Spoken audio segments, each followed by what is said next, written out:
Vale. Buenos días y gracias otro sábado por estar aquí. Perdona la semana pasada que, bueno, tuvimos que cancelar la sesión y hoy tiene mucho mérito porque con el sol que hace, ¿no?, estéis aquí acompañándonos. Muchas gracias. Hoy vamos a dar comienzo a la 7ª sesión del ciclo La filosofía a través de sus conceptos 2. Vamos a abordar el concepto de melancolía. Me gustaría decir que los que frecuentamos estos espacios de la Sociedad de Filosofía de la Provincia de Alicante sabemos que la filosofía no ocurre o no aparece en el momento que alguien se sienta y se pone a hablar, sino que empieza mucho antes. En el momento que empezamos a imaginar y nos ilusionamos, en el momento que empezamos a organizar estos encuentros, en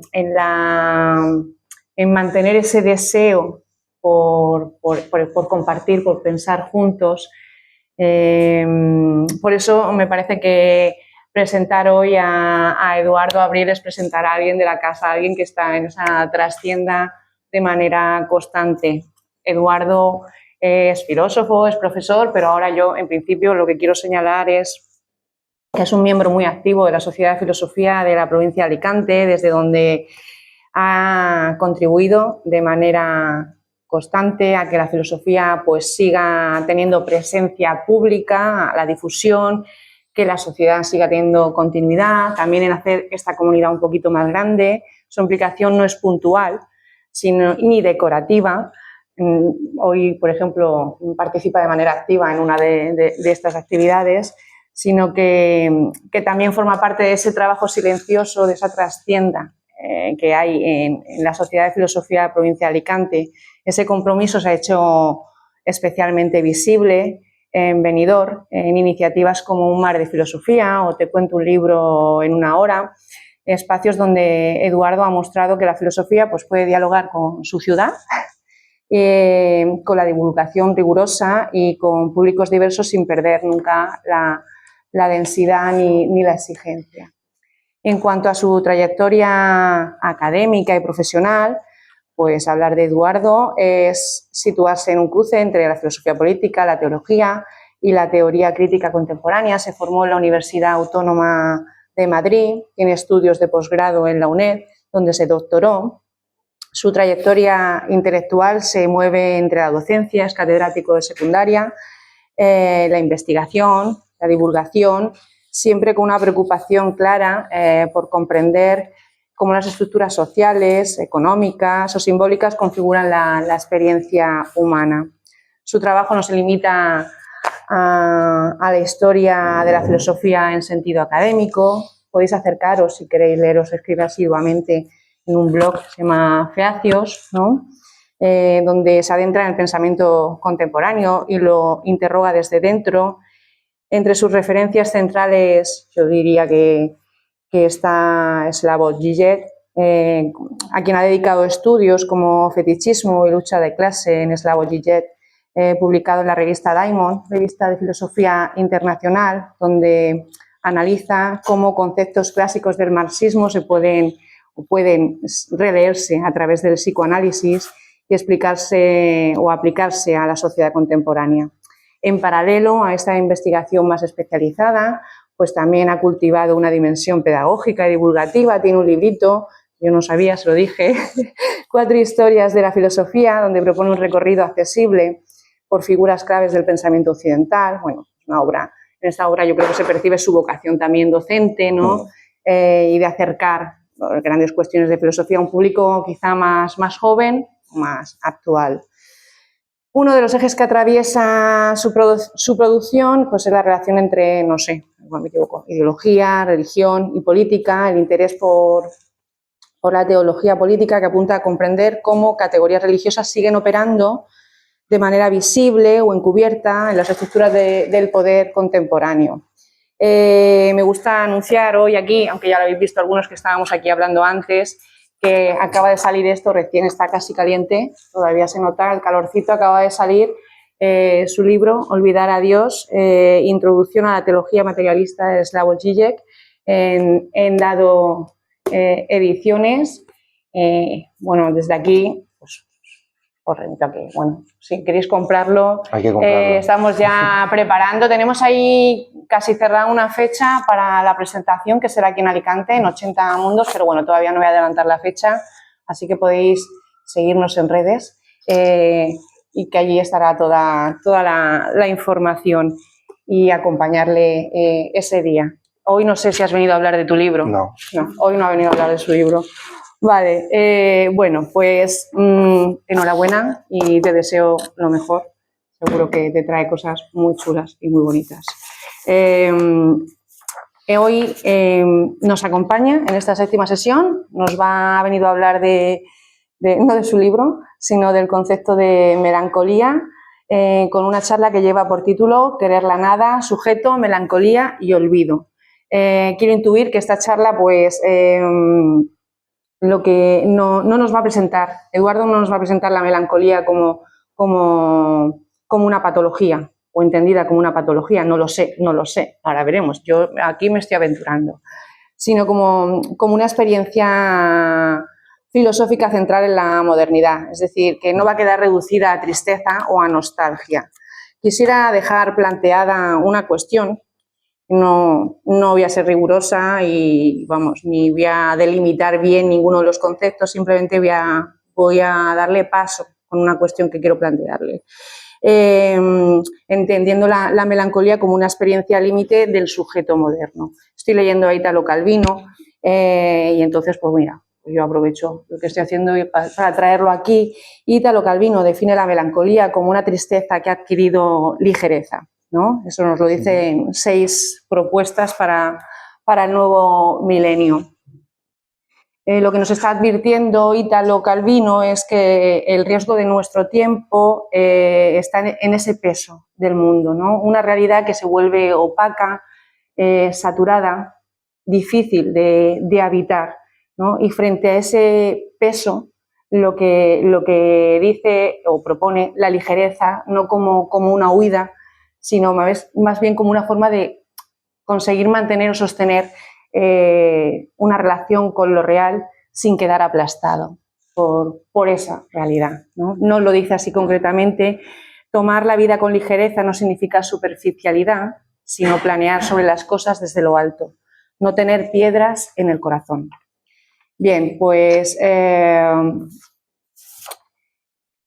planteo una triple distinción o 3 conceptos o 3 ideas, la distinción entre tristeza, nihilismo y melancolía. Entender la tristeza o entiendo la tristeza como sentirte afectado, sentir dolor, pero seguir en el mundo, o sea, seguir con una relación real con ese mundo. El nihilismo, que sería, ¿no?, la clausura, el cortocircuito. El mundo ya no te convoca, no hay sentido, es como un no lugar. Y la melancolía, que sería pues quizá lo más problemático, que es de lo que nos vienes a hablar tú, ¿no? Que se sitúa en una zona más ambigua, más inquietante. El mundo no desaparece, pero pierde la fuerza para llamarnos y seguimos ahí, pero no del todo. Me interesa mucho eso, es seguir ahí, pero no del todo. ¿Qué significa eso? La cuestión que planteo es, podemos entender la melancolía, bueno, yo que estoy aquí aventurándome, pero bueno, la melancolía como una antesala irremediable a la caída en el nihilismo, o se puede entender como una posible relación, aunque sea frágil, precaria, ¿no? Como una forma singular de lucidez en cuanto, ¿no?, es estar en el mundo. Bueno, con esta pregunta, que no es una exigencia, simplemente es una manera de invitarte a que seas tú ahora el que nos cuentes y también una manera de callarme. Nada, pues le voy a dar paso a Eduardo, le voy a dar primero las gracias enormes por todo lo que he dicho anteriormente, por su implicación y por estar aquí de esa manera tan activa. También le deseo la mejor de las suertes con su libro y ya está, me callo. Vale.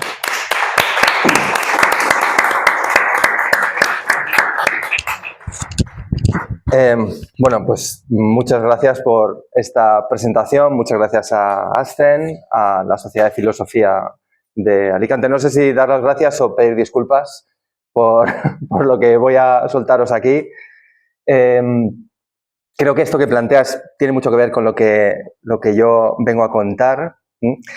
Y creo que sí voy a responder un poco a la cuestión. Bien, advierto que de entrada voy a hacer un poco de trampas, ¿no? Porque el tema de mi propuesta hoy no va a ser propiamente la melancolía. Aparece la melancolía, pero no va a ser propiamente la melancolía, va a ser la cuestión del sujeto, ¿no? De hecho, esta charla tiene origen en un capítulo de este libro, ¿no? Que es un capítulo, el capítulo 3, que se titula El sujeto desfigurado. Cuando yo me puse a estudiar a Zizek y a adentrarme en Zizek, fue justamente la cuestión del sujeto la que me llevó a este autor y lo que más me interesó, ¿no? Igual que también es la cuestión del sujeto lo que más me ha interesado cuando me he acercado al psicoanálisis y además cuando me he acercado al psicoanálisis fundamentalmente desde Hegel, que es también lo que hace Zizek cuando se aborda la cuestión del sujeto, ¿no? De hecho, si partes de Hegel y llegas al psicoanálisis, evidentemente no sales en ningún momento de la cuestión del sujeto. Lo que ocurre es que cuando yo me puse a estudiar y a investigar todos estos temas alrededor del pensamiento de Zizek y de esta confluencia entre Hegel y el psicoanálisis, con lo que todo el rato me iba encontrando era justamente con la melancolía, ¿no? Con la melancolía entendida más que como una patología, como ha dicho ASCEN, como una experiencia, ¿no? Una experiencia que probablemente la podemos ver atravesando la cultura occidental desde los griegos hasta nuestros días. Y lo que sí me ha pasado un poco también con la escritura de este libro es que justamente los problemas que yo he encontrado, las cosas más sugerentes y más interesantes que yo encontraba en esta confluencia entre el sujeto y la melancolía, las tenía que un poco ir dejando apartadas porque me tenía que centrar e intentar explicar pues, el motivo de este libro, que es básicamente tratar de analizar el materialismo de Slavoj Žižek a través de su teología, ¿no? Porque, de hecho, el subtítulo del libro lo dice todo, ¿no? Introducción a la teología materialista, lo que parece una contradicción de Slavoj Žižek, ¿no? Pero sí, es verdad que cuando terminé de escribir el libro, inmediatamente a lo que me puse es justamente a esas preguntas que a mí me han surgido o esas cuestiones que a mí me parecían muy interesantes y que en el fondo fueron las que me llevaron inicialmente al libro, aunque no fueron las que me hicieron desarrollar el libro, ¿no? Y es un poco a lo que me he dedicado en los 2 últimos años, ¿no? Acabé de escribir el libro, pues eso, hace aproximadamente 2 años y básicamente llevo 2 años pues dándole un poco vueltas a esta cuestión, ¿no? Lo que voy a hacer yo en esta charla es tratar de mostrar o explicar hasta qué punto la experiencia de la melancolía, y también voy a explicar a qué me refiero con esta experiencia de la melancolía, es estructural en la ontogénesis del sujeto.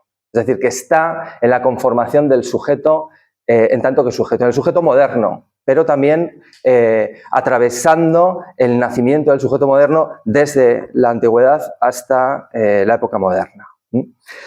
Para eso, lo que voy a hacer es utilizar a 3 autores fundamentalmente, que son Kant, Descartes y Pascal. He pensado mucho si hacerlo con estos 3 autores o utilizar otra triada, ¿no? El hecho de utilizar una triada un poco me delata también como hegeliano. De hecho, no son los autores que utilizo para abordar la cuestión del sujeto en el libro. En el libro, pues básicamente que lo que hago es un cruce entre Hegel, Schelling y Marx, ¿no? Y a través de ahí pues ya llegamos a Freud y a Lacan. Pero sí, podía haber elegido otros, es lo que quiero decir, porque en realidad una de las cosas que yo, con lo que me he encontrado justamente cuando me he puesto a estudiar estas cosas, es que lo encuentro, esa melancolía, esa experiencia melancólica me la encuentro en todos los autores modernos, ¿no? Pero creo que esta elección por Kant, Pascal y Descartes, me va a permitir decir de una manera a lo mejor más aproximativa o más sencilla lo que quiero proponer, ¿no? Esta idea de que la experiencia melancólica es conformadora de la ontogénesis del sujeto. Yo voy a plantear mi charla, si no me excedo mucho de tiempo, porque la verdad es que quiero decir muchas cosas y no sé cómo organizarlas muy bien, lo he pensado de varias formas. Alrededor de 3 puntos fundamentales. En primer lugar, voy a intentar hacer una brevísima, y que me perdonen los historiadores que hay en la sala, que esto me lo reprocharán, brevísima contextualización histórica de la cuestión del sujeto, cruzándolo con la experiencia melancólica. Más que nada para situar el problema y qué es exactamente lo que quiero decir. En una segunda parte voy a utilizar los conceptos de la psiquiatría clásica, vamos a decir, también esto va a oler muchísimo a psicoanálisis, no os lo voy a negar, para tratar de abordar el estudio estructural de lo que podríamos llamar sujeto. Y por último, que es casi el centro de mi presentación, pero a lo mejor lo que se va a quedar un poco más deslucido si no me da tiempo a plantear bien todo lo anterior, pues centrarme justamente en la experiencia de la melancolía en Descartes y la filosofía de Descartes, la experiencia de la melancolía en Pascal y la filosofía de Pascal y la experiencia de la filosofía en Kant y la filosofía de Kant. Bien, empezando por el principio, ¿no? ¿A qué le llamamos sujeto? Ya es un poco por sentar las ideas principales y hacerlo de forma aproximativa, ¿no? ¿A qué le llamamos sujeto? ¿A qué le llamamos sujeto moderno? Que es a lo que le llamamos sujeto generalmente. Pues entendemos que un sujeto, de una manera aproximada, es un individuo que tiene conciencia de su individualidad y que puede proyectarse a sí mismo más allá de los contextos colectivos o sociales en los que está más allá de su entorno, de su mundo entorno, ¿no? Puede hacer abstracción de sí mismo, entenderse como una realidad independiente e individual de sus contextos y proyectarse en otras situaciones, ¿no? Esta descripción así, a grosso modo, de lo que es el sujeto, entendemos generalmente que no se da hasta la época moderna, ¿no? Que tanto en la Edad Media como en el mundo antiguo no hay sujetos de esta clase, ¿no? No hay sujetos de esta clase porque los individuos, que sí hay individuos que existen, no son capaces de sobrepasar su contexto social, su identidad colectiva, y solo se reconocen a sí mismos como individuos dentro justamente de sus marcos temporales, históricos, sociales, incluso de clase, podríamos decir, en los que están insertos, ¿no? Y ser un individuo, ser un campesino en la Edad Media es entenderse a sí mismo como un individuo que solo tiene un margen de acción o un lugar de acción que es su mundo entorno dentro de su identidad de campesino, ¿no? A esto le voy a llamar identidad colectiva. Esto, en el fondo, es el concepto, lo entendemos generalmente así, que hay una especie de identificación, ¿no? Tradicionalmente, una identificación entre el yo personal, ¿no? El yo biográfico y el yo colectivo, ¿no? Este es el concepto, también generalizando mucho y a grosso modo, que Hegel llama en la fenomenología del espíritu la bella eticidad griega, ¿no? Cuando Hegel habla de la bella eticidad griega, pues nos propone una descripción del griego como aquel que se identifica a sí mismo como individuo dentro solamente de los límites de la polis, ¿no? Él se identifica con las normas de la polis. Hegel es muy consciente de la fenomenología del espíritu y lo dice expresamente, que esto es una abstracción. No ha existido jamás la bella eticidad griega, ¿no? De hecho, la experiencia de la identidad, probablemente, y esto es lo que cuenta la fenomenología del espíritu, la fenomenología del espíritu es el recorrido por el dolor que produce la experiencia de la identidad o la experiencia del sujeto. Esa es la lectura que a mí me gusta hacer de la fenomenología del espíritu. La experiencia de la identidad o de la subjetividad siempre ha sido una experiencia desequilibrada, doliente, difícil, ¿no? Ya Hegel desde el principio esto nos lo cuenta en su bellísima descripción e interpretación de Antígona, ¿no? Antígona, justamente para Hegel, es ese momento en el que la identidad del ciudadano de la polis choca con otra identidad, que es la identidad familiar, la identidad cultural del genos, haciendo que esta bella eticidad griega se deshilache, ¿no? Y comience pues, lo que podríamos llamar la historia occidental, la historia del sujeto. Con esto quiero decir que en realidad nunca se dio esta situación en la que los sujetos se identificaban plenamente consigo mismos, en ningún momento de la historia, ¿no? Y esto es importante para mí porque es justamente en este desajuste entre quiénes somos y quiénes deberíamos ser, en este no reconocimiento de nosotros mismos en nuestra propia identidad y en nuestra propia biografía, es donde se da, ya desde el comienzo de la filosofía en Grecia hasta nuestros días, lo que podemos llamar la experiencia de la melancolía, ¿no? O incluso la experiencia de la locura. De hecho, la locura o la melancolía para los griegos es precisamente esto, ¿no? Es el sujeto que no se reconoce en su propia piel y, por tanto, experimenta una desafección del mundo. Se produce, y ya voy a empezar a utilizar estas palabras, en cierta forma, un cierto olvido del mundo, ¿no? Esto está presente tanto en los aforismos de Hipócrates como en el texto que generalmente se cita para hablar de la melancolía en Grecia, que es el Problema 30 de Aristóteles, ¿no? Donde Aristóteles describe la melancolía como una disposición de los grandes hombres que en algunos momentos experimentan esta desafección con respecto al mundo, pero es justamente esta desafección con respecto al mundo lo que les permite conectar con algo más importante, que es lo divino. Por eso los melancólicos están en cierta forma en conexión con la divinidad. Este va a ser ya del comienzo una idea muy importante, ¿no? Pero no es cierta, evidentemente, y esto es lo que quiero remarcar cuando intento hacer esta aproximación histórica, este relato histórico que entiende que se ha dado una coincidencia entre la identidad personal y la identidad colectiva a lo largo de la historia. Siempre ha sido algo desequilibrado, ¿no? De hecho, yo utilizo muchísimo para comprender esta cuestión los estudios de Alain de Libera, que tiene varios textos, ¿no? Como pueden ser la arqueología del sujeto o la invención del sujeto moderno, donde Alain de Libera contra Foucault desarrolla la tesis de que el sujeto moderno no es algo, evidentemente, porque a veces da la sensación de que la crítica que hace Foucault del sujeto moderno lo concibe, tampoco es así del todo, ¿no? Pero lo concibe como si el sujeto hubiera emergido como una seta en la modernidad y entonces hubiera cambiado todas las cosas, ¿no? Alain de Libera hace un estudio muy exhaustivo y muy detallado de cómo el sujeto moderno fue algo que se fue madurando, o la idea de sujeto fue algo que se fue madurando a lo largo de toda la Edad Media, principalmente a través de la teología cristiana, no solo a través de la teología cristiana, pero principalmente a través de la teología cristiana y particularmente en Agustín, como no podía ser de otra forma, y en Eckhart, ¿no? La idea que tiene Alain de Libera se hace la pregunta, ¿no? En la arqueología del sujeto se hace la pregunta de cómo es posible que el concepto aristotélico de sujeto como hypokeimenon, que como sabéis es un concepto, lo podemos entender como una especie de recipiente pasivo que recibe los cambios, ¿no? Pero es algo que permanece constante, permanente.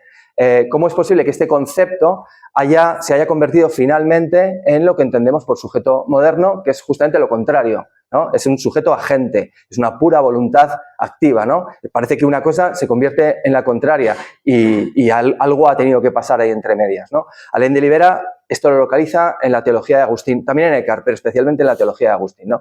Porque dice que tanto la mística cristiana como la teología cristiana, y especialmente Agustín, digamos que establecen una cierta novedad en el mundo del pensamiento y de la teología principalmente, que es la posibilidad de que el sujeto se relacione directamente con Dios, ¿no? O sea, se dirija directamente con Dios y establezca un vínculo con Él. Y esto, evidentemente, ya podemos ver que aquí hay una dignificación del individuo, de este individuo. Pero aquí lo importante no es esto, ¿no? Lo importante es que el sujeto, el individuo, todavía no podemos hablar de sujeto, no podríamos hablar de sujeto, tiene que hacer algo.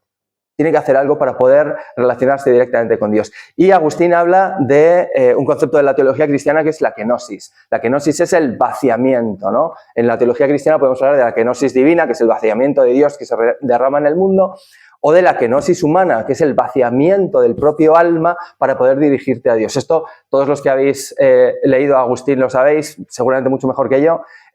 Sabéis que para poder establecer un vínculo verdadero con Dios, uno tiene que olvidarse del mundo.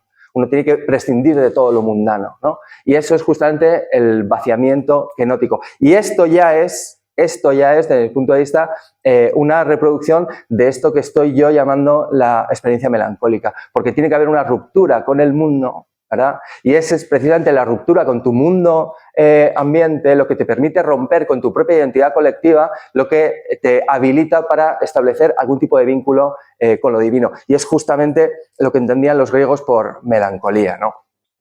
Esta es justo una de las cuestiones que estoy intentando comprender mejor,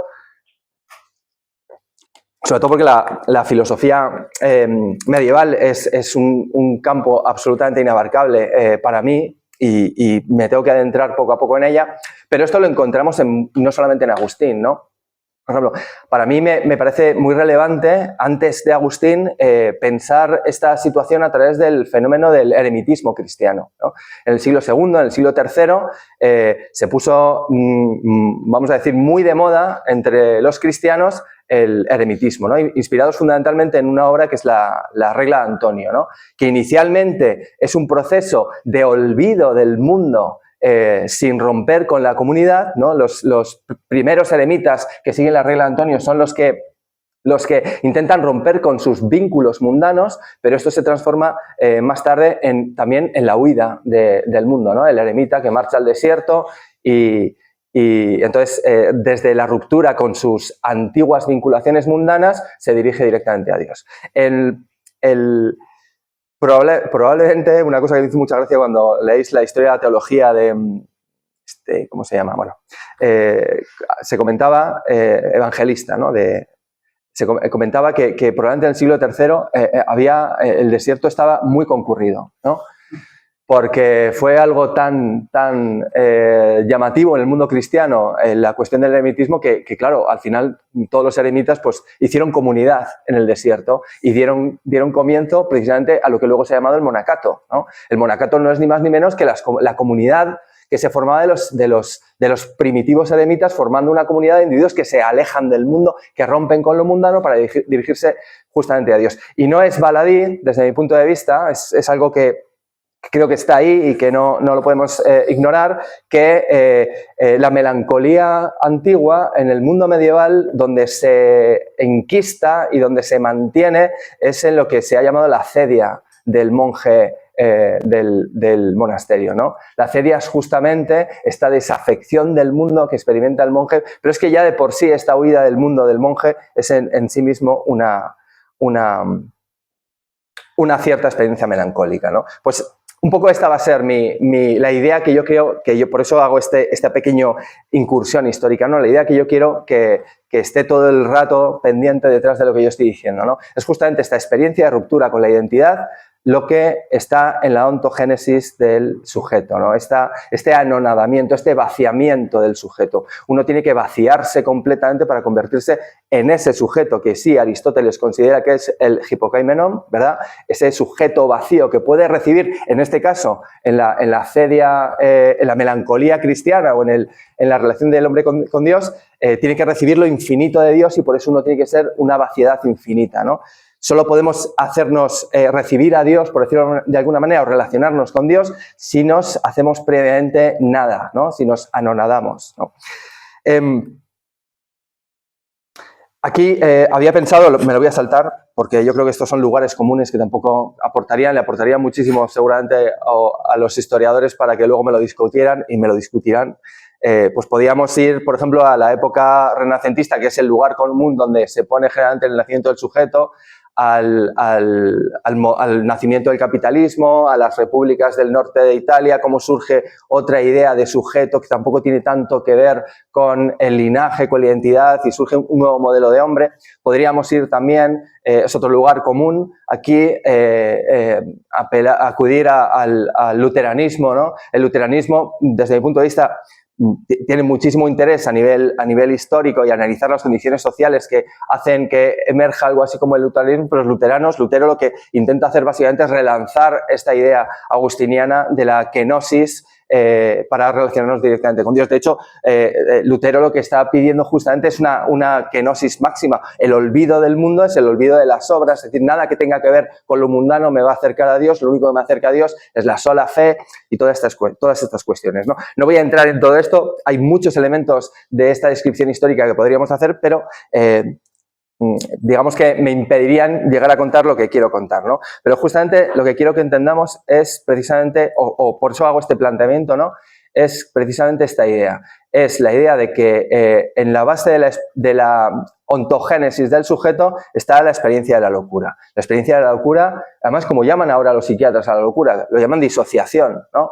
Es la experiencia en la que el sujeto se disocia del entorno y el mundo en el que el individuo se encuentra reconocido. Y entonces se reconoce a sí mismo como una pura nada, una pura vaciedad, ¿no? Y por esto me lleva a la segunda parte, ¿no?, de esta charla. Ya os decía que iba a ser una aproximación histórica muy, muy somera. Alguno se está riendo justamente por esto. Vale. Yo quiero hacer aquí una descripción estructural del sujeto utilizando las categorías de la psiquiatría. Tiene sentido, ¿verdad? Sí, lo que estoy planteando tiene bastante sentido desde mi punto de vista. Si lo que estoy diciendo es que es la experiencia de la locura lo que va a configurar estructuralmente lo que es el sujeto, pues tiene sentido que nos aproximemos a el sujeto desde las categorías de la locura. No es necesario esto tampoco. De la psiquiatría. La psiquiatría ha desarrollado su sistema categorial como otras ciencias y voy a utilizar esta. Evidentemente, este sistema no agota, ¿no?, la realidad que vamos a estudiar. De hecho, en el mismo planteamiento, también, ¿qué es psiquiatría?, ¿no? Ahora lo explico esto.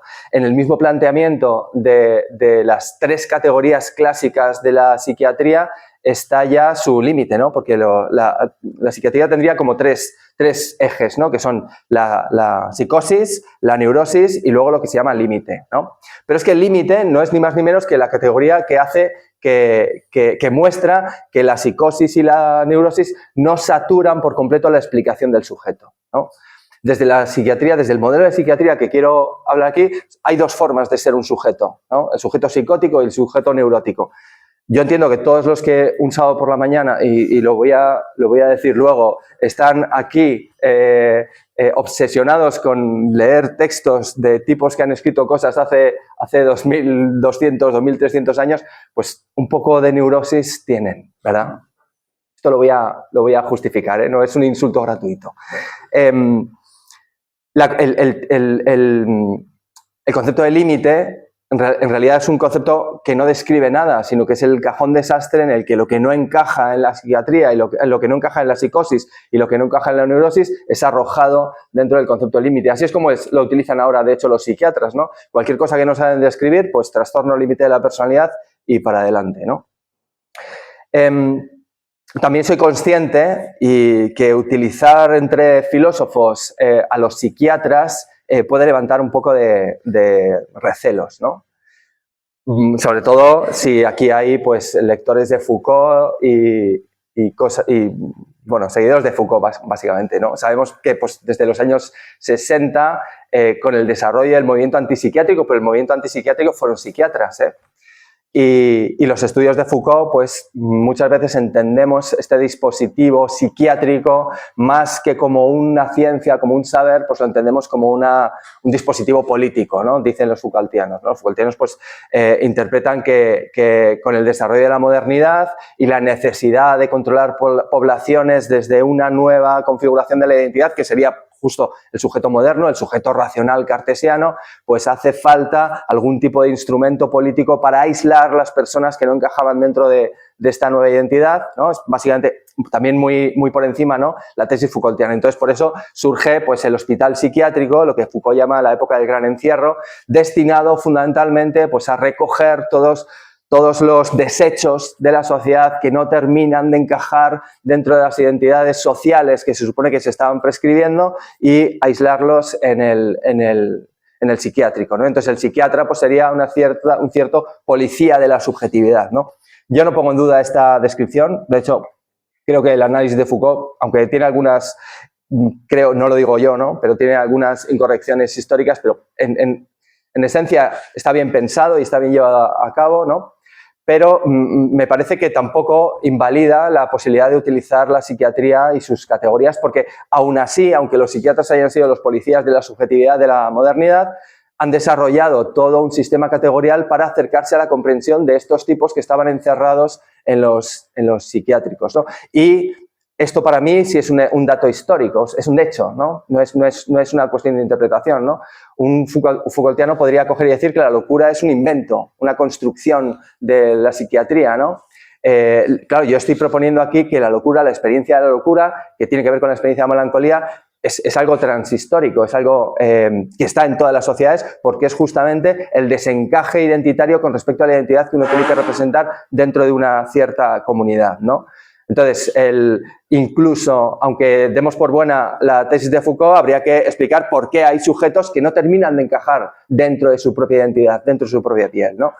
Y justamente por eso es lo que un poco me motiva a utilizar los conceptos de la psiquiatría. También voy a decir que es psiquiatría, ¿no? Porque la psiquiatría es una ciencia amplísima y evidentemente si estáis escuchando una charla de alguien que tiene una cierta formación en psicoanálisis y además que así escorado un poco hacia Lacan, voy a intentar no nombrar mucho a Lacan, pues entenderéis cuál es un poco la psiquiatría en la que yo me voy a mover, ¿no? Tampoco voy a utilizar directamente a Lacan, yo voy a utilizar un grupo de psiquiatras que han desarrollado su tarea en España, en el Hospital Río Ortega de Valladolid, que desde mi punto de vista han construido un corpus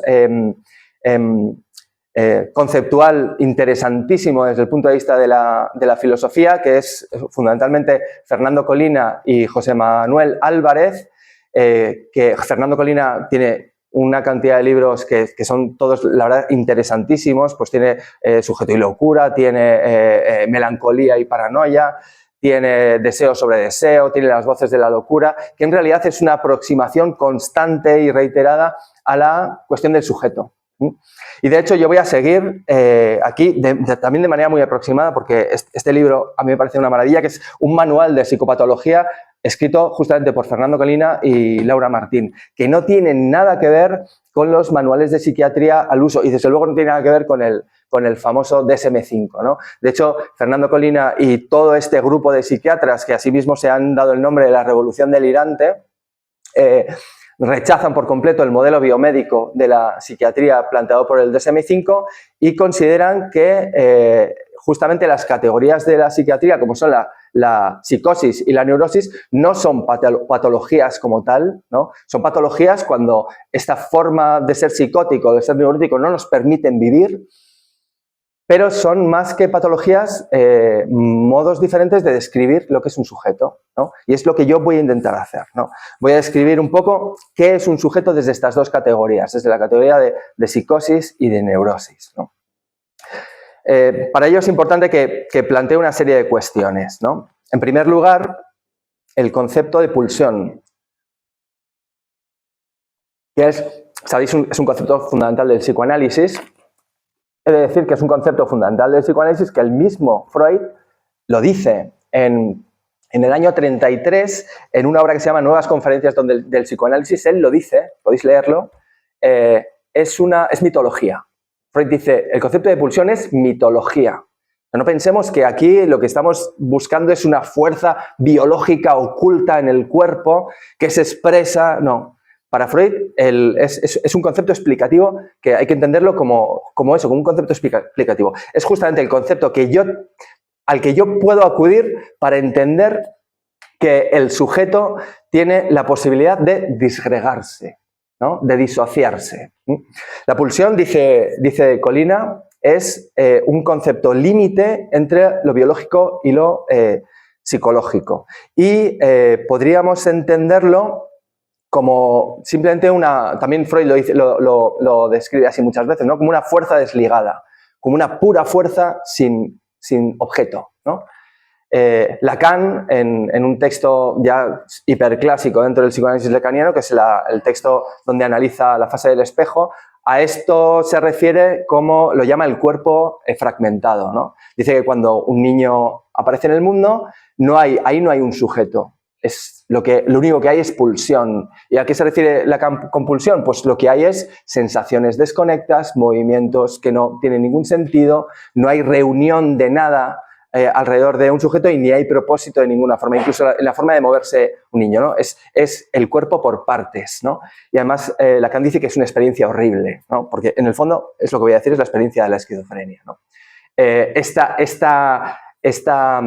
Este momento de la fragmentación o el momento de la pulsión, que es de la pura fuerza desligada, a mí esto me parecería bastante cercano a lo que Deleuze entiende por deseo, ¿no? Por eso no termino de ver yo nunca la interpretación que hace Deleuze de todas estas cuestiones, ¿no?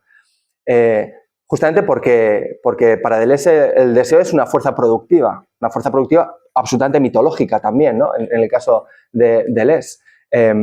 Y por lo menos Freud lo que viene a decir es que sí, vamos a aceptar que esto es lo que tenemos que pensar para pensar lo que hay antes del sujeto. No sé si soy claro en esto. Es decir, nosotros nos vemos a nosotros como sujetos, nos vemos como individuos, nos percibimos como sujetos con voluntad, con deseo, ¿no? Y pensar lo que hay antes, lo que éramos antes de ser lo que somos, es algo imposible para nosotros, ¿no? No podemos pensar el no ser.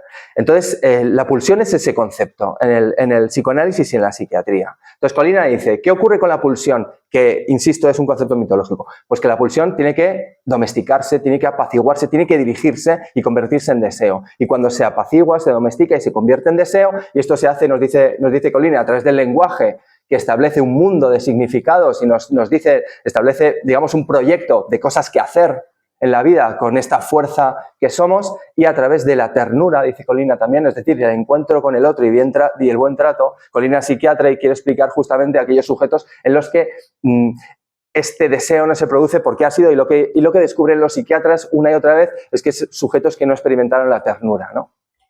Pues bien, esta pulsión se fija y se convierte en deseo y en sujeto, ¿verdad? Cuando fijas la pulsión, esta fuerza bruta desligada, lo que estás fijando es un sujeto que desea. Y el deseo es lo que te incluye en el mundo. ¿Por qué es lo que te incluye el mundo? Porque es lo que hace aparecer el mundo, ¿no? Hace que este individuo, que soy yo, quiera cosas y quiera hacer algo con las cosas. Así que el lenguaje aquí funciona de una forma configurativa, vamos a decir, de la subjetividad. Vale.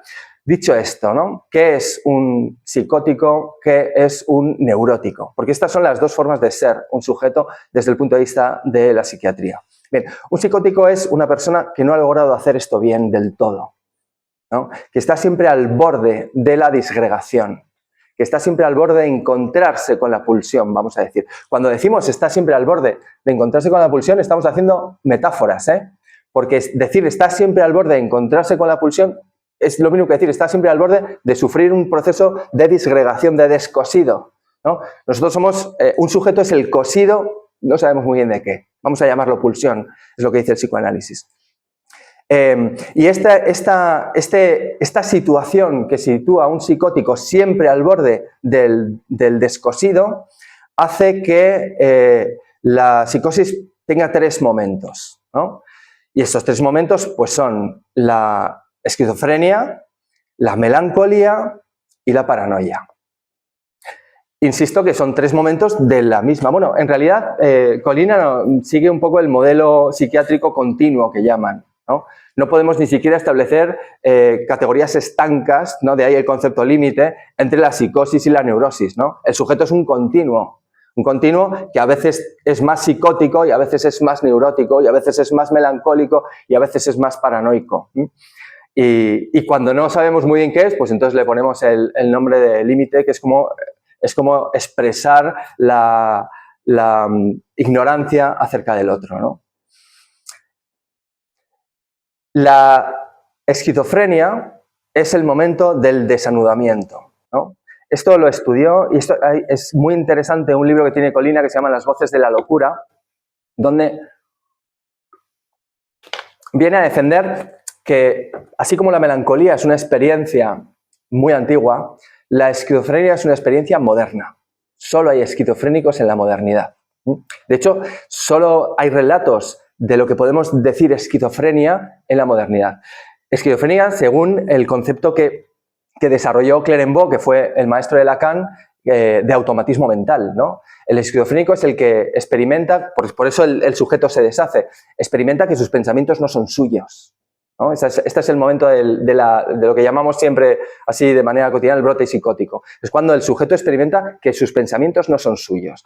Y las descripciones que Clérenbault en 1920 fue apuntando de la esquizofrenia iban siempre en el mismo sentido. Eran sujetos diciendo, era como si los propios pensamientos tuvieran su funcionamiento automático dentro de mi cabeza. Por eso lo llamo automatismo mental, ¿no? Como si se me impusieran pensamientos. Cuando digo pensamientos, experiencias, percepciones, voces, ¿no? Todo lo que podemos considerar que es un fenómeno mental. Es como si el mundo se me impusiera automáticamente al sujeto y yo me fuera desapareciendo, ¿no? Otra de las descripciones muy habituales de este momento de la ruptura subjetiva, que es la esquizofrenia, es lo que se describe como algunos psicóticos dicen, es como si mis propios pensamientos chocaran unos contra otros, ¿no? No son míos y chocaran unos contra otros, ¿no?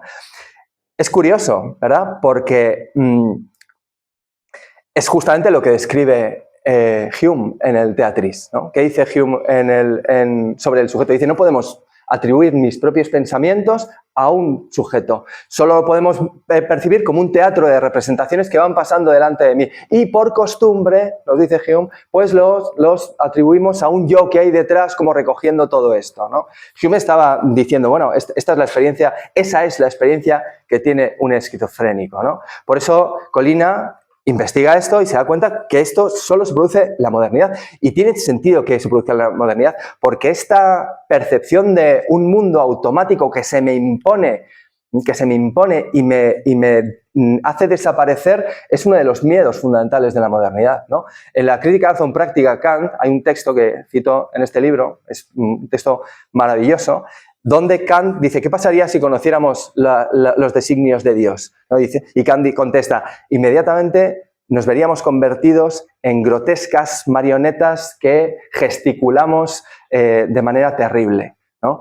Es decir, una experiencia horripilante de desaparición de la propia subjetividad, de la propia libertad que es el sujeto. Este fue el miedo de Kant constante, ¿no? El encuentro justamente con este automatismo mental de la esquizofrenia. Eso lo diremos un poco más adelante. Bien, la melancolía, paso el segundo polo de la psicosis. Quiero ir más rápido porque no me va a dar tiempo. La melancolía es, Zizek la describe como el grado cero del sujeto. ¿Por qué? Porque la melancolía es el sujeto que, para evitar esta disgregación, para no enfrentarse a este mundo que me arrasa con su vorágine y esta locura del teatro de Hume, el sujeto rompe con el mundo y se aísla dentro de sí mismo, intentando conservar por lo menos un mínimo yo desvinculado del mundo. Esa es la experiencia de la melancolía, el yo que rompe con el mundo para poder conservarse a sí mismo. De hecho, Colina dice una cosa sobre los esquizofrénicos. Cuando el esquizofrénico deja de hablar, ¿no? Deja de reproducir esta locura que tiene en su mente y se calla, y no quiere hablar con el psiquiatra y oculta sus propios pensamientos, Colina dice, vamos por el buen camino, porque está intentando recoger esa deriva en la producción de un sujeto, ¿no? Y el sujeto es esta experiencia, por eso Zizek, ya veis por dónde voy, ¿no? Por eso Zizek lo llama el grado cero del sujeto, ¿no? Porque es el momento en el que surge un sujeto. Entonces Colina dice, en este libro lo dice más, dice, todos hemos tenido esta experiencia. Todos hemos tenido esta experiencia. Todos los que somos sujetos hemos tenido esta experiencia. La experiencia de la deriva esquizofrénica y el descubrimiento de un yo para emerger de esta vorágine, ¿no? Esto es ni más ni menos que lo que Lacan llama la fase del espejo, ¿no? Y Lacan lo explica pues, de diferentes formas muy... No me voy a meter ahí. Y en tercer lugar, el otro polo de la psicosis es la paranoia. Y la paranoia es lo contrario de la melancolía. Si el melancólico se recluye en sí mismo, el paranoico de manera titánica, coge toda esa vorágine y la construye y la convierte en un relato delirante, generalmente conspiranoico, donde cada una de las cosas que atraviesan mi cabeza tienen su lugar, porque estas son las características de la paranoia, ¿no? Si vamos a Pinel y nos preguntamos cómo describen los psiquiatras la paranoia desde el principio, pues los psiquiatras dicen, los paranoicos piensan que su delirio paranoico tiene estatus de certeza. Todo lo que piensan y todo lo que sucede queda integrado dentro del relato paranoico, todo, ¿no? No existe la contingencia.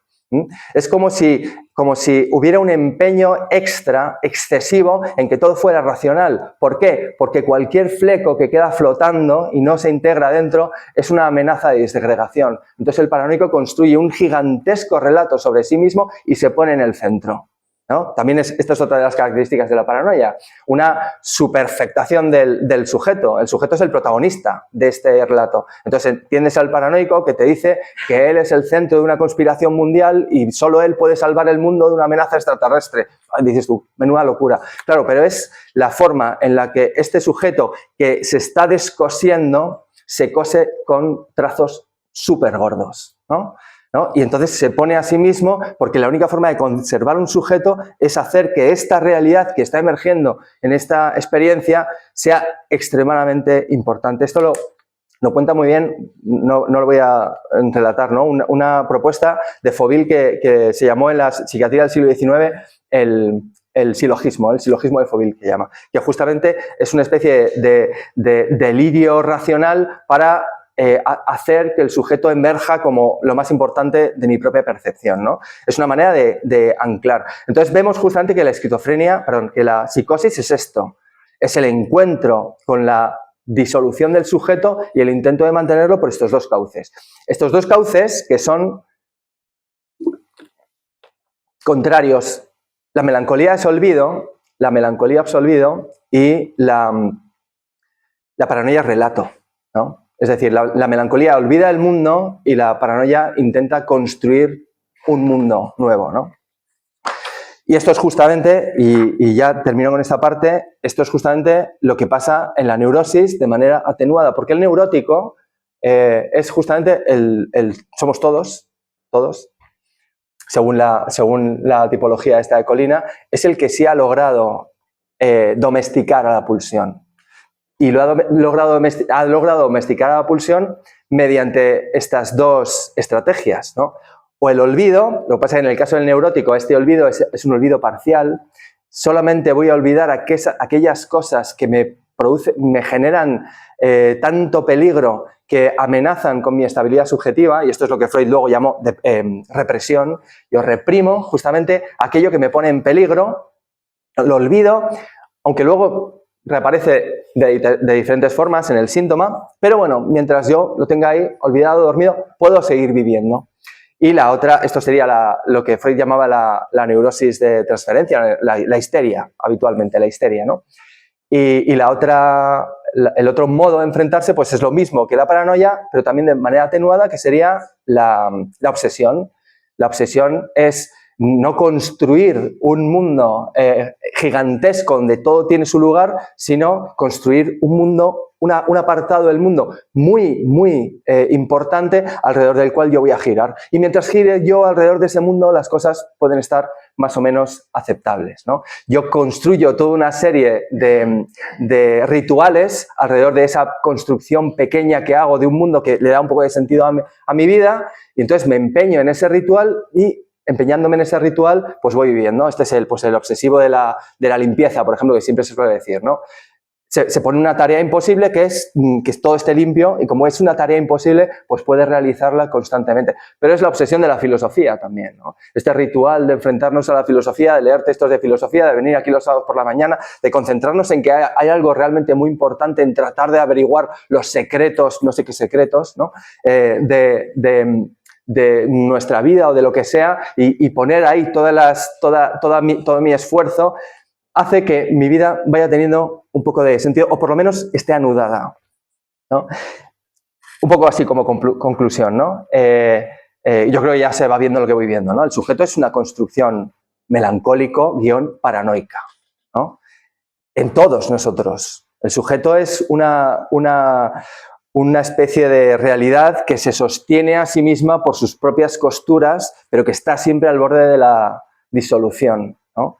Y que para construirse, primero tiene que experimentarse como completamente aislado, tiene que hacer esta experiencia de la melancolía, ¿no? El sujeto emerge como sujeto rompiendo con todo, rompiendo con todo. Y paso a la tercera parte. No sé cuánto me queda.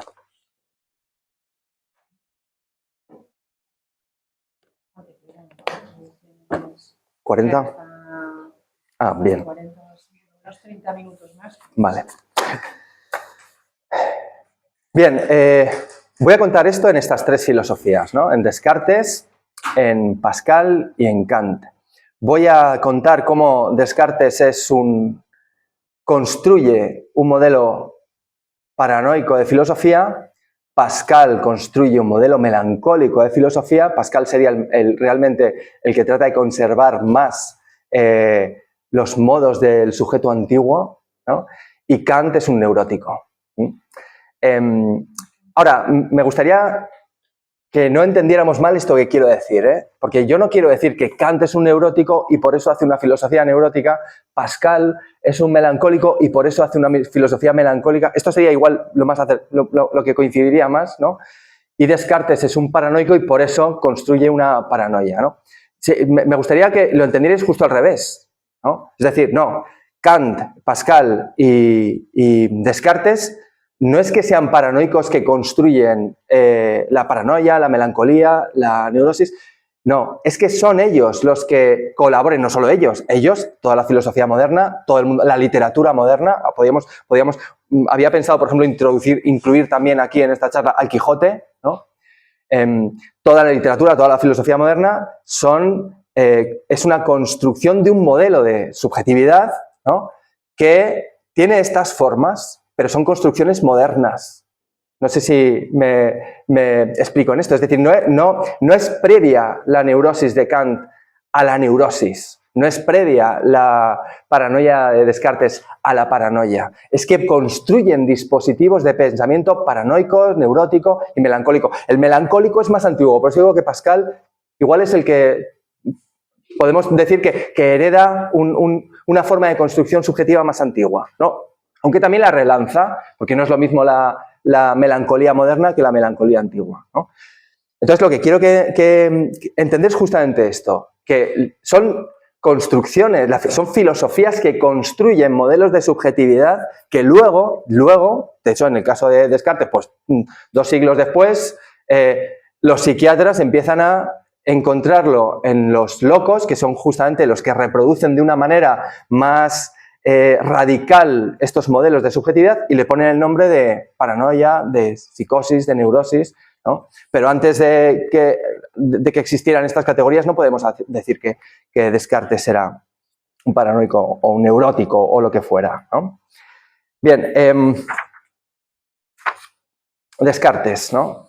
Todos aquí conocéis perfectamente a Descartes y además podemos localizar perfectamente la experiencia melancólica de Descartes en un día en concreto, ¿no? Yo creo que ya estáis un poco sabiendo a qué me refiero, y fue la noche del 10 de noviembre de 1619, cuando Descartes se encontraba pasando el invierno en aquella habitación en compañía de una estufa y pasaba todo el día entregado a sus pensamientos y se encontró con el sujeto, ¿verdad? Uno podría decir, joder, esto fue fruto... Aquí hay mucho debate en la interpretación de la filosofía de Descartes, ¿eh? Porque hay autores que defienden que el proceso de descubrimiento del sujeto es un proceso racional, es una deducción, ¿no? Y hay autores que defienden que el proceso de descubrimiento del sujeto es un proceso experiencial, ¿no? Es un encuentro de una experiencia que uno se encuentra con esta realidad. Yo, evidentemente, estoy optando por esta segunda parte, que también es la que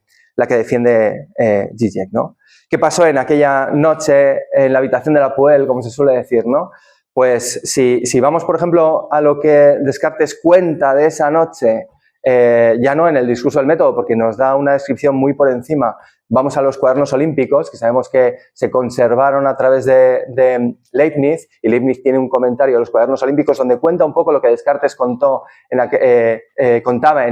eran unos diarios, básicamente, contaba de esa noche, Descartes en los cuadernos olímpicos, que dice que en aquel momento descubrió la necesidad de buscar un fundamento para una ciencia maravillosa, esto que siempre contamos a nuestros alumnos.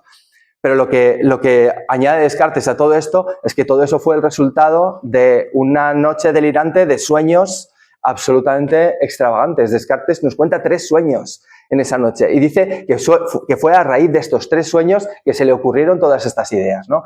No voy a ir a contar los sueños e interpretar los sueños. Sabéis que algunos sabéis que esto es una cosa que a mí me gusta mucho hacer, un poco como juego.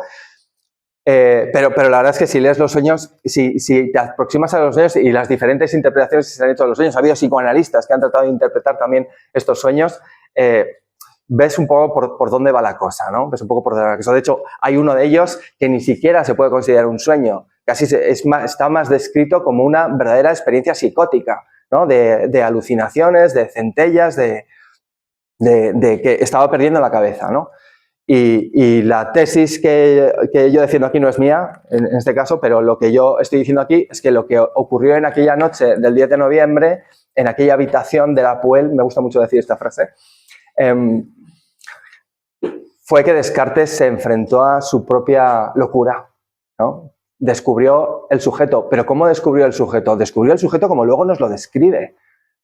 O sea, descubrió el sujeto como luego nos lo describe, como una pura voluntad vacía que no quiere nada, ¿no? Que completamente desvinculada del mundo, ¿no? Un puro sujeto que solo se piensa a sí mismo. Y esto, nos dice Zizek, debió ser horrible, ¿no? Porque es la experiencia de la pérdida del mundo. ¿Y cómo reacciona Descartes a esta experiencia? Pues de la manera que reaccionaría alguien que no quiere perder un mundo, y es reconstruirlo, ¿no? Y toda la filosofía de Descartes, y lo sabéis porque lo explicáis en vuestras clases, enfrenta el problema de cómo pasar del sujeto al mundo. Ese es el gran problema de Descartes. Cómo dar este salto de un sujeto que se encuentra solo y aislado a un mundo con sentido, ¿verdad? Es toda la obsesión de Descartes. ¿Y qué es lo que hace Descartes? Construir este mundo. ¿Y cómo lo construye? Pues a poco que leamos a Descartes nos damos cuenta del tamaño delirio que se echa encima el francés. Porque incluso él en muchos momentos es consciente de que esto no encaja del todo, pero tiro para adelante. ¿Entendéis lo que quiero decir? ¿Qué es lo que hace? Y además, por ejemplo, un comentario así por fuera. Una cosa que llama muchísimo la atención cuando uno lee a Descartes es la obsesión por las casas sólidas, los firmes pilares, las habitaciones que me protegen, ¿no? Si esto lo interpretara actualmente un psiquiatra, diría, pero ¿de dónde viene? ¿De la guerra de Ucrania? ¿O qué le pasa a este señor que tiene tamaña obsesión por tanta seguridad y tanta solidez? Pues es que probablemente Descartes tenía esa auténtica necesidad de fundamentar un mundo sólido, porque lo que había descubierto, y es lo que somos cada uno de nosotros, es el sujeto moderno. ¿Y qué es el sujeto moderno? Una realidad que se sujeta a sí mismo por sus propios pelos, ¿no? Y que tiene mucha dificultad con vincularse al mundo. Un puro sujeto melancólico, ¿no? De hecho, incluso su construcción...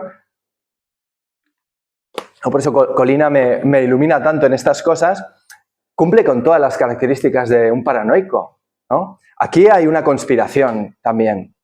Está el genio maligno, que siempre es la amenaza constante de que todo esto que yo estoy pensando no sea más que mi propio delirio, ¿no? También se puede entender la filosofía de Descartes así, como el intento desesperado de Descartes de enfrentarse al genio maligno, ¿no?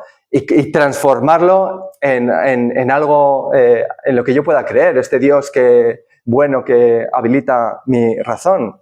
Está también el ideal de la certeza. Esto es la característica fundamental del delirio, ¿no? Y para Descartes lo tiene claro. Es decir, yo solo voy a aceptar aquello que pueda tener estatus de certeza, porque lo que no tiene estatus de certeza me somete a una situación de desequilibrio. Y está, evidentemente, el sujeto colocado en el centro mismo de este delirio, esta construcción delirante que es la filosofía de Descartes, ¿no? Luego, cuando veremos a Kant, bueno, lo digo cuando, bueno, lo digo, Kant luego lo va a decir en Los sueños de un visionario, ¿no? Kant en Los sueños de un visionario va a decir, a ver si todas estas construcciones metafísicas de los metafísicos racionalistas no son más que delirios al modo de Swedenborg, ¿no? Pero puras construcciones delirantes, ¿no? Bien, pero es que Descartes, cuando está haciendo esto, esto nos puede parecer una cosa muy, no sé, llamativa o curiosa, pero es que Descartes está haciendo esto generando una subjetividad que es nuestra subjetividad. Él, y no solo Descartes, Descartes, no podemos pensar que solamente la filosofía de Descartes construye el sujeto moderno, ¿no?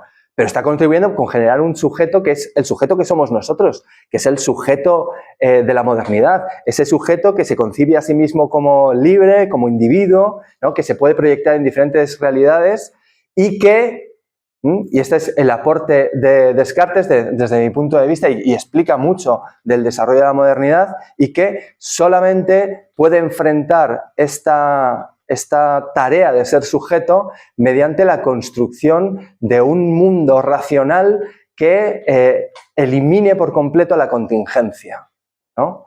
No me parece casual el hecho de que sean las sociedades liberales, las democracias liberales, ¿no?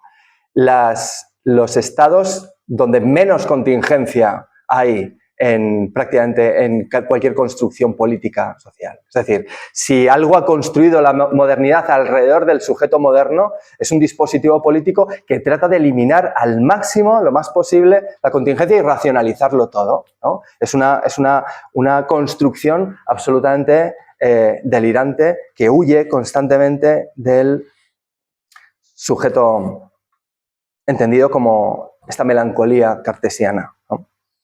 Pascal, ¿no? En Pascal pasa un poco lo mismo que en Descartes. También podemos localizar su filosofía en un momento, ¿no? En este caso fue la noche del 23 de noviembre de 1654, como unos 30 años después de Descartes. Sabéis que Pascal pues, tuvo una vida así bastante disoluta en un momento dado, y a partir de esa noche cambió, y entonces se dedicó a esta tarea que siempre se ha dicho de Pascal, de defensa del cristianismo, ¿no? Fue una defensa un poco rara, ¿no? Porque bueno, escribió un panfleto defendiendo el jansenismo, y luego pues se entregó casi a una escritura compulsiva y constante de pequeños papeles, que es que luego se ha reflejado en esta obra de Pascal, que son los pensamientos, ¿no? Que no es una obra, realmente no es una obra, es una colección de pensamientos, ¿no? Donde Pascal va reflejando pues, todas las cosas que fue pensando a lo largo de mucho tiempo, ¿no? Él no se recluyó como si su hermana en Port Royal, el monasterio de Port Royal, no se recluyó y abrazó una vida cristiana de reclusión, no, él fue una especie de vida combativa contra sí mismo, porque estos papeles no los publicó. La única cosa que podemos decir así pública pues es el manuscrito en el que de manera anónima defendió las posiciones del jansenismo, ¿no? Que como sabéis pues es algo bastante cercano a lo que luego a lo que es el luteranismo, ¿no? Sabemos de esa noche del 23 de noviembre de 1654 porque a la muerte de Pascal uno de sus criados encontró un pequeño papel cosido en la solapa de su chaqueta o lo que llevaran en esta época, que al parecer Pascal se lo cosía en todas las chaquetas que llevaba, ¿no? Como si no quisiera alejar nunca ese trozo de papel de sí, ¿no? Por eso se le ha dado el nombre de memorial, ¿no? Como pensando que Pascal lo que estaba ahí reflejando, esto tenlo siempre presente, acuérdate siempre de esto, ¿no? Yo también había pensado proyectar el memorial, es un texto, ha habido muchas interpretaciones del texto y se han dicho muchas cosas, ¿no? A mí me gusta mucho el libro de Albiach contando esto del memorial, ¿no? Así, a grandes rasgos, podríamos describirlo como una propuesta. Está escrito de manera un poco críptica, hay que hacer interpretación, ¿no? Pero da la sensación de que es una propuesta de dirigirse a Dios y olvidarse del mundo, ¿no? Recuerda que tienes que dirigirte a Dios y olvidarte del mundo. Por eso un poco se le da el nombre de memorial, ¿no? Es como estas cosas que son difíciles de hacer, ¿no? Y por eso te lo tienes que recordar todo el rato, como cuando nos ponemos en la nevera un papelito de no piques entre horas y cosas así, ¿no? Como es difícil de hacer, pues me lo tengo que recordar constantemente y uno puede decir que este proyecto pascaliano de melancolía, de olvido, porque es un poco lo que parece insinuar el memorial, olvídate del mundo y dirígete a Dios, es un olvido combativo, ¿no? Es como este empeño que todos tenemos a veces de que queremos olvidar cosas, pero cuanto más tratamos de olvidar algunas cosas, más presentes están en nuestra... Pero bueno, ahí vamos viviendo, en este intento de olvidar lo que va sucediendo, vamos viviendo. Vale, es muy difícil, por eso antes decía que probablemente Pascal y su propuesta es melancólica, es muy difícil entender a Pascal si uno no pasa por San Agustín, ¿no? Porque lo que lees en los pensamientos constantemente son alusiones a ideas de San Agustín, incluso a citas textuales de la filosofía de San Agustín, ¿no? Y en este caso yo me voy a referir a una idea que es también de Agustín, que está claramente en Pascal, y es que Pascal entendía el sujeto de dos formas diferentes, ¿no? Entendía el sujeto desde la plenitud y el sujeto desde la caída, un poco también siguiendo el relato del Génesis, ¿no? Estaría el sujeto de la plenitud, que es el relato previo a la caída, ¿no? Previo cuando Adán y Eva están en el paraíso y su vida es plena e integrada y feliz, ¿no? Podríamos decir que es el momento en el que el sujeto está en plena unión con lo divino y por tanto solo es una constante y experiencia de felicidad. Y tras la caída en Pascal, hay un fragmento donde lo dice propiamente, la caída es el descubrimiento de la individualidad, ¿no? El descubrimiento de que somos sujetos aislados y que Dios está tan lejos que no puede llegar a él de ninguna forma. Esto es el alma desdichada de Hegel, básicamente. Pero esto es la experiencia de Descartes en la habitación de la Puel, ¿no? El descubrimiento de la lejanía de Dios es algo que descubre también Pascal y probablemente, yo no lo sé, pero me hago como que sí, me lo invento, probablemente es lo que Pascal experimentó a lo mejor en aquella noche en su piso de París del 23 de noviembre. En los dos casos es en noviembre, es un mes malo para estas cosas. Es un mes chungo, noviembre, sí. Yo no sé si habéis visto la serie esta. Pascal en un fragmento también habla de este sujeto como un sujeto trágico, ¿no? En otros fragmentos habla del yo odioso, ¿no? Como algo repugnante de lo que hay que huir. Ahí está pensando fundamentalmente en Descartes, ¿no? ¿Por qué le parecía trágico este sujeto? Porque en realidad experimenta claramente esta escisión, ¿no? Nosotros somos, en Pascal, este sujeto previo a la caída, el sujeto integrado con Dios, es la fantasía del sujeto previo a la disgregación, pero es una fantasía, ¿no? Es el sujeto completamente vinculado, que no experimenta la desafección con respecto al mundo, la separación con respecto a los otros, la ausencia de Dios, ¿no? La soledad infinita, ¿no?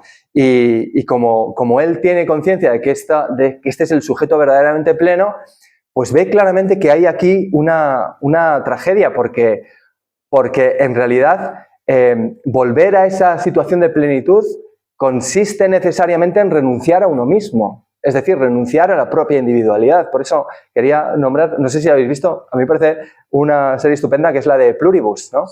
Pluribus, justamente, si la habéis visto, lo que plantea es este dilema pascaliano. Es una situación en la que por un lado hay una especie de supercolmena de individuos que han renunciado a su individualidad, pero son felices y se encuentran viviendo en goce constante, y luego están 3 o 4 o 5 o 6 sujetos individuales que sufren como monos, pero que no quieren renunciar a su individualidad, ¿no? Y ahí está la tragedia de Pascal, ¿no? Y entonces Pascal dice, por eso insisto que esta melancolía pascaliana es combativa, porque Pascal se ve claramente seducido, y él lo vivió en su vida previa, antes a su epifanía, vive completamente escindido entre buscar un consuelo en el mundo o anularse a sí mismo a través del retorno a Dios, ¿no? Que sería un aniquilamiento de la individualidad. Lo dice claramente, ¿eh? En el fragmento 278 dice que el auténtico sujeto y el retorno a Dios consiste en aniquilarse, ¿no? Y es aniquilar al sujeto. Y él desarrolla pues toda una crítica contra esto que Pascal llama el ocio o el divertimento, divertissement, ¿no? O como lo digamos en francés, ¿no? Y entonces critica pues a las posiciones de los libertinos que tratan de consolar este vacío subjetivo, ¿no? con lo mundano del mundo, y entonces se entregan al disfrute de los placeres de la vida, o lo que sea, pero ahí incluye directamente a Descartes también. Es decir, para Pascal, este ocio del que está hablando no es solamente el ocio del teatro, de los salones de sociedad, no, es incluso también la ciencia, ¿eh? Y él era un científico.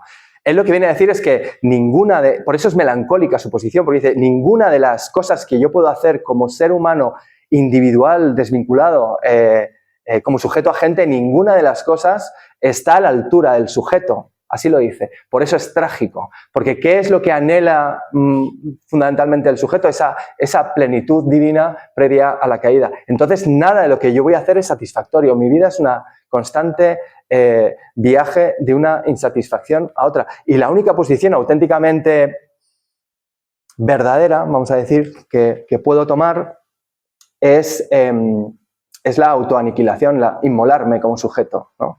Pero es que esta es otra también posición subjetiva moderna, ¿no? La autoaniquilación, la eliminación del yo para diluirme, incluirme, borrarme frente a la colectividad, ¿no?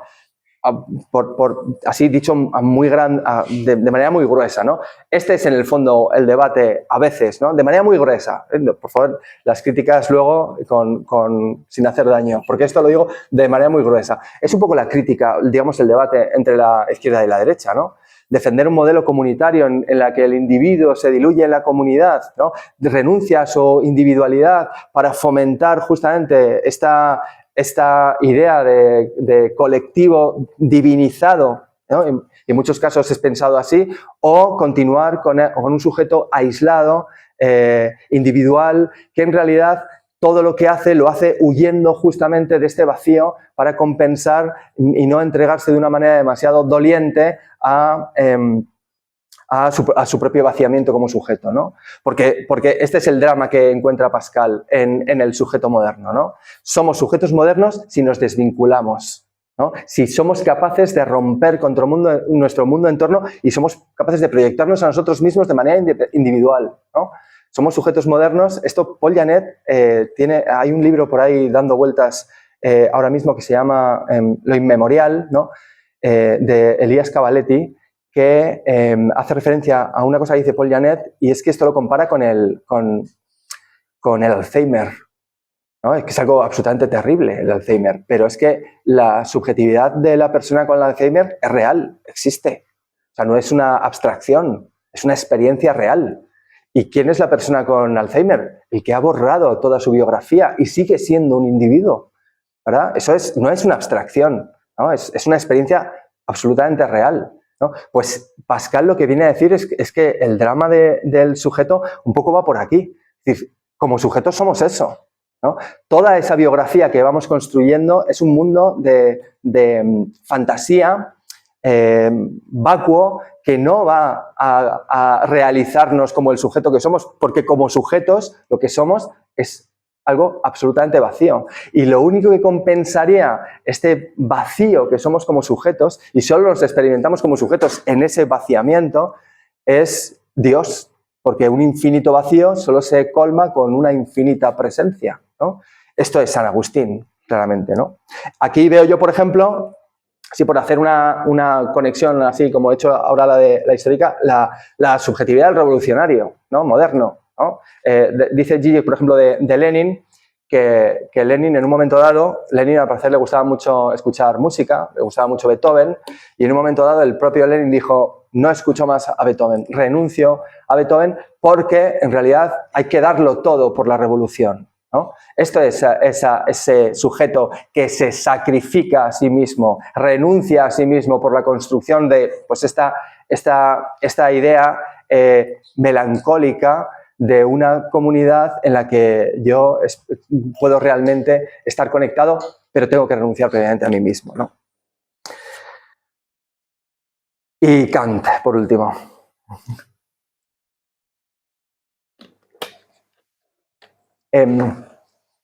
Yo os voy a recomendar una biografía que también está ahora dando por ahí vueltas, que es la de Kuhn, ¿no? La biografía de Manfred Kuhn, que yo me la leí hace 3 o 4 meses y la verdad es que me gustó muchísimo y me cambió bastante la percepción personal de Kant, ¿no? Debía ser un tipo bastante interesante, ¿no? Yo, para comprender a Kant, me sigo a un filósofo mexicano que se llama Roger Bartra en un libro que se llama El duelo de los ángeles, donde cuenta un poco lo que yo voy a contar ahora, ¿no? Él explica la filosofía de Kant como una reacción al propio encuentro de Kant con su propia locura, ¿no? Y de hecho, él lo hace infinitamente mejor que lo voy a contar yo. Te va contando cómo los diferentes elementos centrales de las obras, él hace un repaso por todas sus obras de Kant, enfrentan de una manera velada este encuentro muy inicial de Kant con la locura. En el caso de Kant no podemos encontrarlo en un año concreto, pero sí, perdón, en un día concreto, pero sí en un año que fue el año de 1764. Porque en el año de 1764 apareció en los aledaños de Königsberg un tipo, Komarnicki, no sé si habéis oído hablar de esto, al que le apodaron el profeta de las cabras, y fue un tipo, era un loco que iba acompañado de un niño y que contestaba a todo lo que le decían pues con profecías y con pues, declaraciones delirantes y ampulosas y por la razón que sea, que bueno, la razón ya la estoy insinuando, ¿no? Por la razón que sea, a Kant le interesó mucho la cuestión, ¿no? Le interesó tanto la cuestión que respondió a un reto que le hizo uno de sus amigos, ¿no? De escribir un texto en la Gaceta de Königsberg. Y este texto fue justamente, que lo publicó en 1764, Ensayo sobre las enfermedades de la cabeza, ¿no? Donde Kant hace una aproximación a la locura. Trata de explicar la locura de una manera un poco tosca, pero nos dice Bartra que ahí ya se ven algunas cosas de lo que luego va a estar en la crítica de razón pura, ¿no? Primero, que define la locura como una enfermedad de la imaginación, ¿no? El loco es el que se ve absolutamente arrastrado por la imaginación y entonces no dispone correctamente de sus facultades mentales, ¿no? Y de hecho, luego en esta obra hace una clasificación de la locura, divide la locura en alucinados, delirantes y dementes. Y entonces nos dice que los alucinados son los que tienen un problema con la imaginación, pero en su sensibilidad. Los delirantes son los que tienen un problema con la imaginación, pero en su entendimiento. Y los dementes, ya, lo siguiente ya me lo podéis terminar vosotros, ¿no? Son los que tienen un problema con la imaginación, pero en la razón, ¿no? Y nos dice Bartra, ya está aquí prefigurando Kant su crítica de razón pura de una manera un poco tosca y un poco extravagante, donde lo que viene a decir, lo que viene a insinuar es que traspasar los límites de la razón, es justamente la locura. No es una cuestión epistemológica, que también estaría súper interesado en fundamentar la ciencia y todo esto que contamos a nuestros alumnos, ¿no? Pero aquí había una cuestión de fondo de la locura. De hecho, 2 años después, Kant se obsesionó por el caso Swedenborg, ¿no? Sabéis que el caso Swedenborg era un visionario súper famoso, pues no sé si era noruego o sueco creo que era, ¿no? Bueno, no sé. Que hacía predicciones y profecías y al parecer se cumplían, ¿no? Entonces Kant, que en este momento tampoco tenía una economía muy saneada, se compró las obras completas de Swedenborg, las encargó, todo eso está estudiado, que era una pasta, se las leyó y escribió Los sueños de un visionario, ¿no?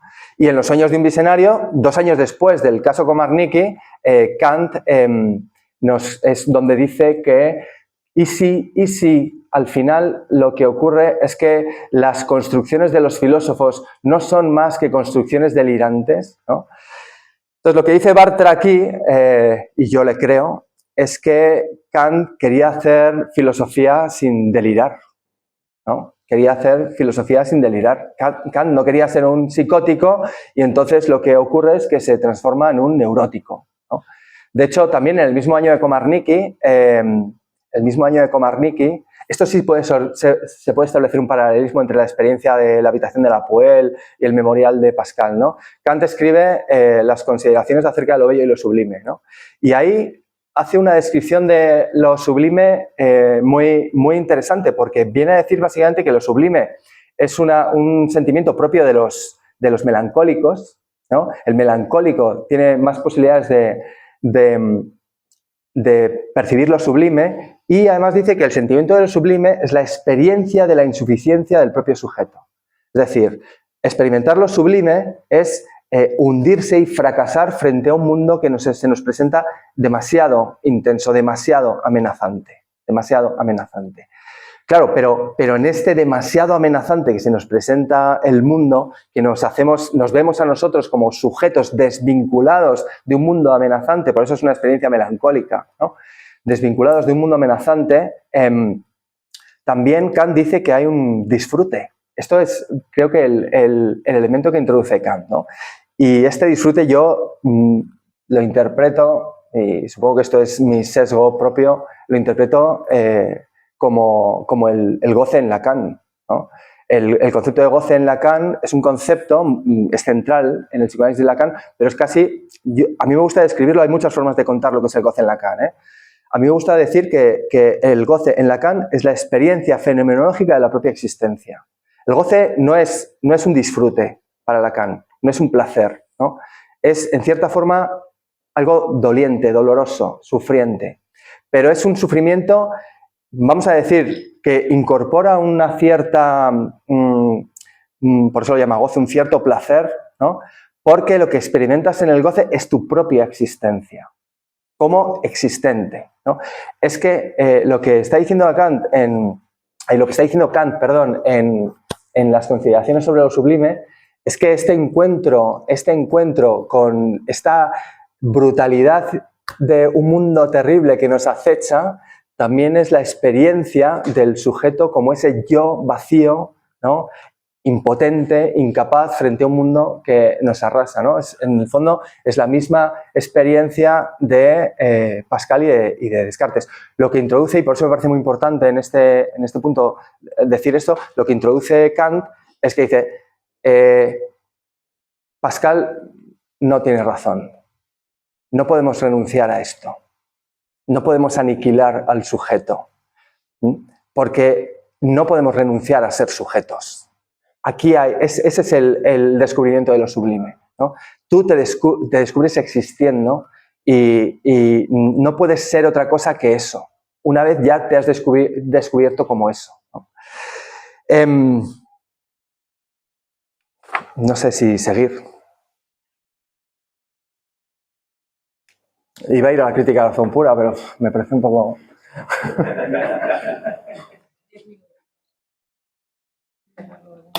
Vale, pues sí, pues sigo. Crítica de la razón pura. Sabéis que Kant cambió el texto, ¿no? De la primera a la segunda edición de la crítica de la razón pura, ¿no?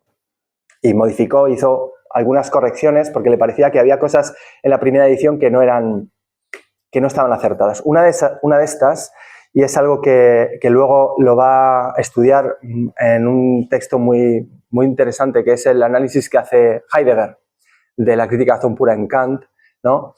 Es la cuestión de la imaginación, ¿no? Una de las cuestiones que cambió en la segunda edición con respecto a la primera edición es la cuestión de la imaginación. Traigo esto, evidentemente, porque acabo de decir que para Kant la locura es un problema de la imaginación.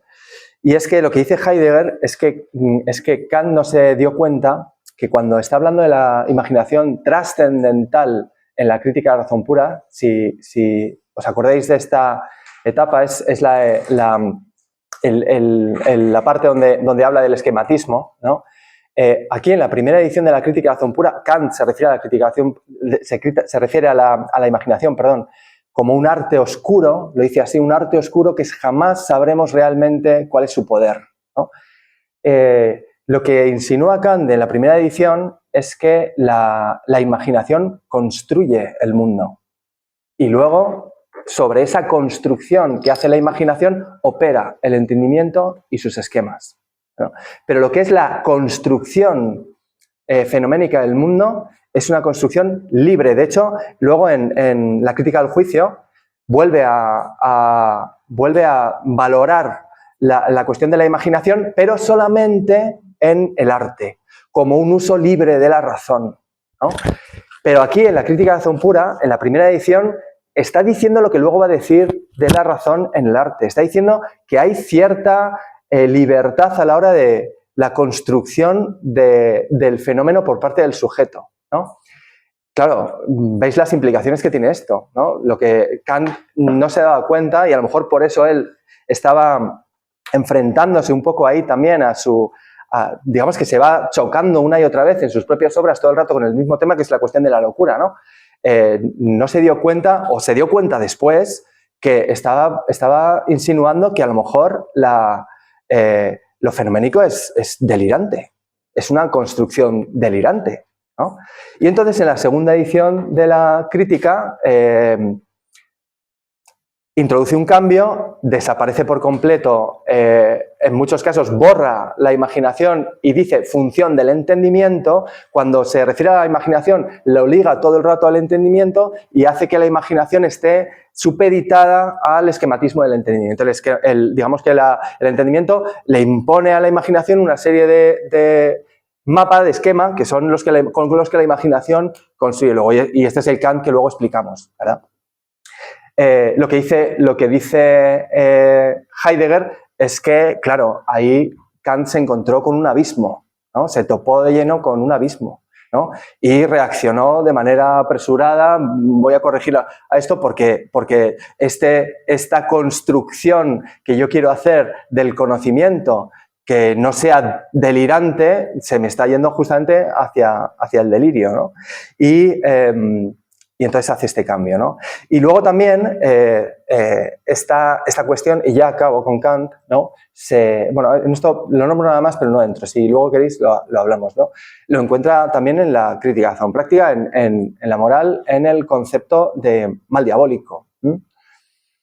Sabéis que, claro, toda la ética de Kant siempre nos da problemas a la hora de explicar la ética de Kant, ¿verdad? Porque ¿cómo le dices a un tipo que comportarte moralmente es ser libre, pero no puedes hacer lo que te dé la gana, ¿no? Tienes que ser libre, pero tienes que cumplir con la ley moral, ¿no? Hay un libro de Alenka Zupančič, o Chupančič, como se diga, que se llama Ética de lo real, que lo que viene a decir es que, en el fondo, Kant, sabéis que hay una diferencia entre el mal radical y el mal diabólico, ¿no? El mal radical es actuar siempre por una motivación patológica, aunque con la forma de la razón, ¿no? Pues como el tendero, siempre se pone este ejemplo, ¿no? En clase, por lo menos yo. El tendero que es honesto con sus clientes, no porque crea que tiene que ser honesto, sino porque el hecho de ser honesto va a hacer que sus clientes confíen más en él y le compren más, ¿no? Esto es una motivación patológica que le lleva al tendero a cumplir con la ley moral. Esto es lo que se llama el mal radical, ¿no? En realidad estamos siempre acosados o aquejados de una posibilidad de contenido patológico en nuestra conducta moral. De forma bastante clara, Kant viene a insinuar que en realidad no podemos saber si actuamos patológicamente o no patológicamente. Pero Kant pasa por encima de la cuestión del mal diabólico, que el mal diabólico es la elección malvada por sí misma. Libre, malvada por sí misma, ¿verdad? Esto es el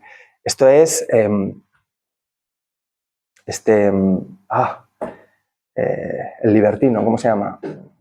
Bueno, da igual. Marqués de Sade. Este es Sade, ¿no? Por eso dice Lacan, ¿no? Tiene un texto Lacan que se llama así, Kant con Sade, que Lacan dice, la verdad de Kant es Sade. O sea, el sujeto kantiano es Sade, no nos confundamos. Y es un poco lo que insinúa también Alenka, ¿no? Alenka viene a decir que Kant pasa por encima, por lo mismo, no se quiere meter mucho ahí, porque también intuye que en realidad no hay muchas formas de defender una ética de la libertad y no ver que también la elección de la maldad en sí misma, sin motivaciones patológicas, eso es lo importante, ¿no? No ser malo porque me interesa, no. Ser malo porque sí. Formalmente, estructuralmente, es equiparable a la moral kantiana. Y cuando Kant ve esto, dice, uff, hay que poner aquí otra barrera, ¿no? Entonces, lo que viene a decir un poco Bartra es todo el rato esto, ¿no? Kant se va encontrando una y otra vez, en su propio pensamiento de lo que es el sujeto, y aquí no he entrado mucho en el sujeto propiamente dicho en Kant, se va encontrando una y otra vez con la locura, ¿no? Y lo que propone es lo que Zizek llama, como la respuesta que propone a este encuentro todo el rato, es lo que Zizek llama la falsa actividad, que es lo que hacen los neuróticos obsesivos, ¿no? Es poner muchos límites. ¿Cómo describimos la filosofía de Kant? Es la filosofía de los límites, ¿verdad? No nos podemos pasar de este límite, no nos podemos pasar de este límite, no nos podemos pasar de este límite, porque si nos pasamos de este límite, entonces la liamos. Pero la liamos porque en lo que caemos no es en un error epistemológico, en lo que caemos es en la locura, ¿no? Entonces, esto es justamente lo que hace un neurótico obsesivo. El neurótico obsesivo se pone de límite precisamente el ritual, ¿no? Los psiquiatras saben que nunca hay que quitarle los rituales a los TOC, ¿no? El obsesivo que se lava las manos 15 veces, ¿no? No hay que convencerle de que no se lave las manos 15 veces, porque a lo mejor deja de lavarse 15 veces la mano, pero tiene un brote psicótico, ¿no? Porque justamente ese ritual de lavarse 15 veces las manos es lo que le permite mantener a raya la pulsión, ¿no? Este proceso de disgregación que en el fondo es el sujeto, ¿no? Y Kant es el filósofo de los límites, ¿no? ¿Y qué es lo que está intentando hacer Kant todo el rato? Está buscándose una y otra vez el límite para todos los momentos en los que nuestra propia estructura subjetiva está al borde de su propia disolución, ¿no? De caer en la disgregación, ¿no? Lo que pasa es que Kant sabe que no lo consigue. Y de hecho, no sé si lo sabéis, el capítulo final de la biografía de Kuhn es absolutamente terrible, porque describe cómo Kant al final se volvió loco, ¿no? Y murió perdiendo completamente la cabeza, ¿no? Y de una manera de lo que había sido probablemente un hombre absolutamente increíble, ¿no? Probablemente el filósofo más importante de su tiempo de Alemania, pues se fue convirtiendo en un delirante completamente hasta que perdió completamente la cabeza y se murió, ¿no? Y en el fondo, todo esto que os he contado también, y ya termino y digo lo último, se puede ver como una tríada hegeliana, que sería lo que viene después de Kant, ¿no? Está la posición de salida, que es Descartes, que es la posición afirmativa, ¿no? El sujeto que delira y se inventa delirantemente un mundo.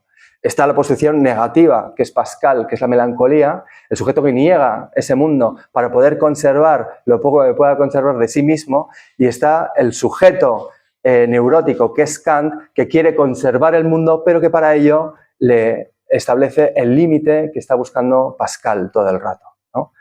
Y lo dejo aquí. Y muchas gracias a todos.